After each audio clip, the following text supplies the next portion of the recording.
السلام علیکم معزز خواتین و حضرات، اس طرح کی پیاری پیاری ویڈیو دیکھنے کے لیے ہمارے چینل کو سبسکرائب کریں اور بیل کے آئیکن کو دبائیں تاکہ آپ کو ہماری ویڈیو سب سے پہلے ملتی رہے۔ سارے کام آہستگی سے کرنا تھے جہاں تک میری ذات کا تعلق تھا۔ میں اگر چاہتا تو یہ سارے کام کر سکتا تھا، لیکن بات صرف اس گوریلے کی نہیں تھی بلکہ کارگس کی پوری حکومت کو تبدیل کرنا تھا، اور اس سلسلے میں بہر صورت اس کم بخت جانور کے ہمدرد کافی تھے، نہ جانے کیوں۔ میں نے محسوس کیا کہ گوریلا حسین ترین لڑکیوں کے درمیان رہنے کے باوجود ارکاشا سے خاص رغبت رکھتا تھا۔ اس کی وجہ میں نے محسوس کی، جو شاید یہ تھی کہ گوریلا آج بھی مجھے کسی قسم کی پریشانی کا شکار نظر آتا تو ارکاشا کے کمرے کی جانب چلا جاتا۔ بعض اوقات یہ بھی ہوتا کہ کوئی خوبصورت حسینہ اس کی خوابگاہ میں بیٹھی اور تھوڑی ہی دیر کے بعد واپس آ گئی۔ معلوم ہوا کہ ابھی اس کی بد نصیبی کے دن نہیں آئے، اور میں نے اسے ارکاشا کی خوابگاہ کی جانب جاتے دیکھا، اور ہوتا اس وقت یہی تھا کہ خادموں میں سے ایک خادم ضرور اس کے ساتھ ارکاشا کی خوابگاہ میں رہا کرتا، لیکن اس بات کا مجھے بالکل بھی اندازہ نہیں تھا کہ وہ ایسا کیوں کرتا ہے۔ بڑا ہی گھنونا کردار تھا ارکاشا کے اس بیٹے کا، جس کا نطفہ ایک غلام ایمبروس کا تھا، اور میں نے بار بار محسوس کیا کہ ارکاشا اب اپنی اس حرکت پر کس قدر پچھتاتی ہے۔ اس دن گوریلے کی ذہنی کیفیت زیادہ درست معلوم نہیں ہوتی تھی، اور میں نے محسوس کیا کہ وہ پریشان ہے۔ اتنے دنوں میں مجھے اندازہ تھا کہ میں نے اس کی شخصیت کے کچھ پہلو سمجھ لیے ہیں، اور اسی وقت مجھے اپنا کام انجام دینا تھا، اور اس وقت میرے اندازے کے مطابق گوریلے کی بے چینی اس بات کی نشاندہی کرتی تھی کہ وہ ارکاشا کی جانب ضرور جائے گا، کیونکہ اس سے قبل بھی کئی بار ایسا ہو چکا تھا۔ چنانچہ میں نے اپنے دوست نیولس کو اطلاع دی۔ نیولس نے متعجبانہ انداز میں مجھے دیکھا تھا، اور پھر وہ کہنے لگا، کیا تمہیں یقین ہے کہ آج وہ وہاں ضرور جائے گا؟ ہاں میرے دوست، میرا خیال ہے کہ اگر اسے موقع پر ہی دیکھ لیا جائے تو زیادہ بہتر ہے۔ میں اس کی بے چینی سے یہی محسوس کرتا ہوں کہ آج وہ ضرور ارکاشا کی جانب جائے گا۔ تو پھر میں ایگانوس سے بات کروں گا۔ یقیناً تم میرے ساتھ چلو گے؟ ضروری ہے، کیونکہ اطلاع دینے والوں میں میں ہی ہوں۔ تب پھر آؤ، ہمیں دیر نہیں کرنی چاہیے، اور بہتر یہی ہوگا کہ تم اس وقت خوابگاہ میں موجود ہو جب ایگانوس کو میں وہاں لے جاؤں۔ میں پوری کوشش کروں گا، میں نے جواب دیا، اور ہم دونوں ایگانوس کی جانب چل دیے۔ ایگانوس تک رسائی زیادہ مشکل نہیں تھی۔ اس نے اطلاع ملنے پر ہم نے اپنی آرام گاہ میں بلا لیا۔ نیولس، کیا تم اپنے عہدے کی بحالی کی بات کرنے آئے ہو؟ لیکن میں اس سلسلے میں سائرس کا انتخاب کر چکا ہوں، اور میں نے اسے ہدایت بھی دی ہے کہ باغیوں کی سرکوبی کے لیے انتہائی اقدامات کرے، اور تم اب اس کا نتیجہ دیکھو گے۔ ایگانوس زیرک اور دانش مند ہے، اور جو فیصلے ہوتے ہیں وہ کارگس کی بقا کے لیے ہوتے ہیں۔ چنانچہ نیوسکی کے وفادار کی حیثیت سے ہر شخص پر لازم ہے کہ وہ ایگانوس کے فیصلوں کی اطاعت کرے۔ اس لیے مجھے جو منصب بخشا گیا ہے وہ میرے لیے کم نہیں، اور میں اپنے پرانے منصب کی بحالی کے لیے نہیں آیا۔ پھر کیا بات ہے؟ نیولس کے الفاظ سے ایگانوس کا رویہ نرم نظر آنے لگا۔ اس سے قبل میری توجہ باغیوں کی جانب مبذول تھی، لیکن محل میں آ کر میں نے حسب استطاعت محل کے حالات کو پرکھا ہے، اور اس وقت میں ایک دردناک اطلاع لے کر تیرے پاس آیا ہوں ایگانوس، اور یہ میرا فرض تھا۔ دردناک اطلاع؟ ایگانوس نے چونک کر پوچھا۔ ہاں، ایگانوس کی غیرت اور وطن دوستی میری نگاہوں سے چھپی ہوئی نہیں۔ نیوسکی اس کا نواسا ہے، لیکن میں جانتا ہوں شاہی وقار اور دبدبہ اسے ایگانوس نے ہی عطا کیا ہے، اور ایگانوس اس کا نگران ہے۔ لیکن میرے علم میں کبھی یہ بات نہیں آئی کہ ایگانوس نے بذات خود اپنے اجداد یا کارگس کے قانون یا عظمت و حمیت کے قانون کی دھجیاں اڑائی ہوں۔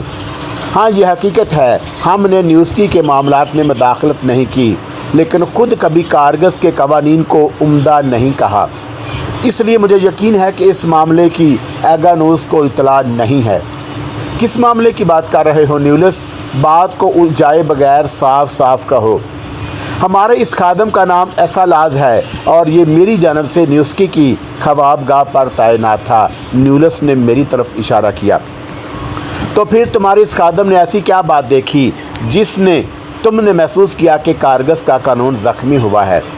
خادم کی یہ مجال نہیں ہے شاہ اگانوس کہ وہ کسی قسم کی مداخلت یا اپنی طرف سے کوئی ایسی بات کرے جو اس کی حیثیت سے برتر ہو، لیکن شہزادی ارکاشا نے اس سے خود مظلومانہ درخواست کی کہ وہ کم از کم ایک بار تو اگانوس کو اس کا پیغام دے اور اسے بتائے کہ جب سے اس نے ارکاشا کی جانب سے نگاہیں پھیری ہیں، ارکاشا کی حیثیت اس محل میں کیا ہو گئی ہے اور سب کچھ ہو رہا ہے جو نہیں ہونا چاہیے۔ ارکاشا، اگانوس کی آواز میں لرزش تھی اور وہ اپنی جگہ سے کھڑا ہو گیا۔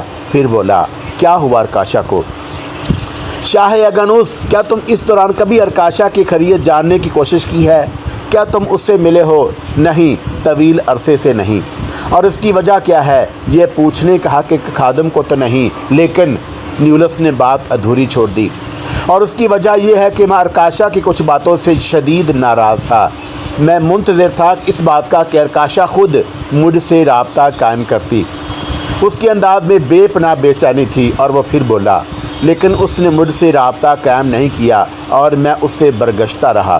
افسوس کہ وہ اس قابل ہی نہیں تھی کہ تم سے رابطہ قائم کرتی شاہ اگانوس۔ نیولس نے کہا، کیوں؟ ایسی کیا بات ہوئی؟ تمہیں شاید اس بات کی اطلاع نہیں کہ شاہ نیوسکی بعض معاملات میں انسانوں سے قطعی مختلف ہے۔ مجھے اندازہ ہے۔ پھر جب تمہیں اندازہ تھا شاہ اگانوس، تو کیا تمہیں معلوم ہے کہ کارگس کی تاریخ میں کبھی کوئی ایسا واقعہ ہوا ہو کہ کسی ماں کے بطن سے پیدا ہونے والا بچہ اپنی ماں کا رشتہ ذہن سے مٹا دے اور اسے بھی ایک عورت سمجھے؟ کیا کہہ رہے ہو؟ اگانوس کی آواز میں خوف کے آثار تھے۔ ہاں، میرا یہ خادم اپنی نگاہوں سے وہ درندگی دیکھ چکا ہے جس کے نشانات ارکاشا کے بدن پر کسی ثبوت کی مانند موجود ہیں۔ اس کا پورا جسم زخمی کیا جا چکا ہے اور وہ وقفے وقفے سے اس کے بدن کے سرخ خراشوں میں اضافہ ہوتا چلا جا رہا ہے، اور اس کی وجہ وہ وحشت خیز سلوک ہے جو ایک درندہ اپنی ماں کے ساتھ کرتا ہے، اور وہ خراشیں نیوسکی کے ناخنوں سے بنتی ہیں، حتیٰ کہ بیچاری ارکاشا اس قابل نہیں رہ جاتی کہ خود اٹھ سکے۔ نہیں، یہ نہیں ہو سکتا، یہ کبھی نہیں ہو سکتا۔ اگانوس کے لہجے میں وحشت تھی۔ یہ بالکل درست ہے اگانوس، میرا خادم اس کا چشمہ دید گواہ ہے، اور خود ارکاشا نے اس بات کے لیے کہا ہے کہ کم از کم اگانوس کو اس کی حالت زار کی اطلاع دی جائے۔ اوہ وحشی درندے، وحشی کتے، تو نے اگانوس کی مراعات سے ناجائز فائدہ اٹھایا۔ تو نے اگانوس کے سینے میں سوراخ کیا ہے۔ اگانوس جس نے تجھے کس قابل بنایا، جس نے تجھے عروج پر پہنچایا، وہ تجھے فنا بھی کر سکتا ہے۔ ارکاشا میری بٹی، میری بیچی، تیری ساتھ بہت برا سلوک ہوا۔ نوجوان ایسالاز، تم مجھے ساری باتیں سچ سچ بتاؤ۔ کیا تم نے اپنی آنکھوں سے میری بیٹی کے ساتھ درندگی کا سلوک دیکھا ہے؟ شاہ اگانوس، وہ چیختی ہے، کراہتی ہے، لیکن نیوسکی اس پر کوئی رحم نہیں کرتا۔ وہ ارکاشا کو نوچتا ہے، کھسوٹتا ہے اور اسے اٹھا اٹھا کر زمین پر پٹکتا ہے اور اسے بالکل نڈھال کر دیتا ہے۔ ارکاشا ایک قیدی سے زیادہ حیثیت نہیں رکھتی اور اسے اپنے کمرے سے نکلنے کی اجازت نہیں۔ وہ اپنی آواز دروازے پر کھڑے ہوئے پہرے داروں کو نہیں سنا سکتی۔ اگانوس کا چہرہ غصے کی شدت سے سرخ ہو رہا تھا۔ تب اس نے خوفناک لہجے میں کہا، نیوسکی، اب تیری زندگی میرے لیے مناسب نہیں۔ مجھے کیا معلوم تھا کہ تو وحشت اور درندگی کی بدترین مثال قائم کرے گا۔ نیوسکی، تو نے میرے خوابوں کو درہم برہم کر دیا۔